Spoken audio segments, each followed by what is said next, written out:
नमस्कार, आप live cities देख रहे हैं। मैं हूं जय शुक्ला। बीपीएससी अभ्यर्थियों का सत्याग्रह राजधानी पटना में लगातार जारी है।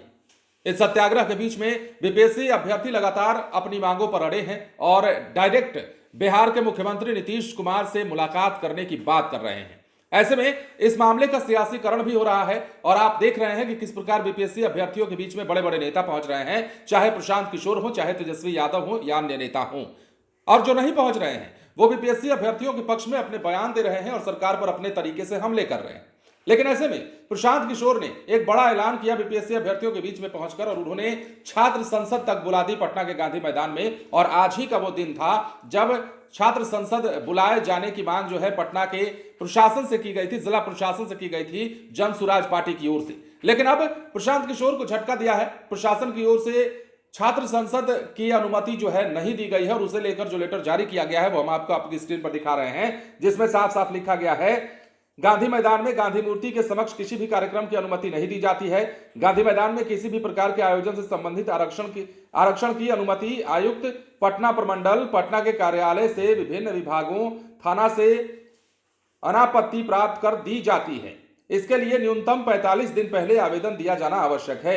यह भी बताया गया है कि वर्तमान में गांधी मैदान में डिज्नीलैंड मेला और कश्मीरी उलन मेला का आयोजन हो रहा है और इसके अतिरिक्त कृषि विभाग बिहार सरकार द्वारा बागवानी महोत्सव की तैयारियां चल रही हैं। साथ ही सरस मेला समाप्ति के उपरांत अस्थायी संरचना को हटाए जाने का काम चल रहा है। इस कारण गांधी मैदान में पर्याप्त खाली स्थान उपलब्ध नहीं है। उपयुक्त परिस्थिति में अत्यल्प सूचना पर आयोजित किए जाने वाले मुख्य कार्यक्रम जो हैं, इसके लिए अनुमति और अन्य सहायता और सहयोग प्रदान करना संभव नहीं है। तो जिला प्रशासन ने प्रशांत किशोर की इस मांग को ठुकराया है और छात्र संसद जो प्रशांत किशोर लगाने वाले थे पटना गांधी मैदान में, वो अब नहीं लगा पाएंगे। राजधानी पटना में बीपीएससी अभ्यर्थियों का आंदोलन अभी तक जारी है और इस मामले में राजनीति भी खूब हो रही है। और इस कड़ी में प्रशांत किशोर 29 दिसंबर को गांधी मैदान में छात्र संसद बुला चुके थे। इस कार्यक्रम में पीके बीपीएससी अभ्यर्थियों से मुलाकात करने वाले थे और उनके साथ मिलकर बापू की प्रतिमा के नीचे आंदोलन में बैठने वाले थे। हालांकि जिला प्रशासन ने पीके को इसके लिए अनुमति नहीं दी है और अब गांधी मैदान को लेकर बीपीएससी अभ्यर्थियों और प्रशासन के बीच तनाव देखने को मिल सकता है। पीके को गांधी मैदान में कार्यक्रम की इजाजत नहीं देने पर प्रशासन ने दलील दी है कि गांधी मैदान में किसी भी कार्यक्रम के आयोजन के लिए कम से कम 45 दिन पहले की सूचना देनी होती है। अन्य क्या दलीलें दी गई है वो हमने आपको दिखाया भी है और बताया भी है, जो जिला प्रशासन की ओर से कहा गया है। अब इस मामले में देखना यह दिलचस्प होगा कि बीपीएससी अभ्यर्थियों को या प्रशांत किशोर को पटना जिला प्रशासन की ओर से अनुमति चूंकि नहीं दी गई है, ऐसे में क्या छात्र संसद वहां फिर भी बुलाया जाता है?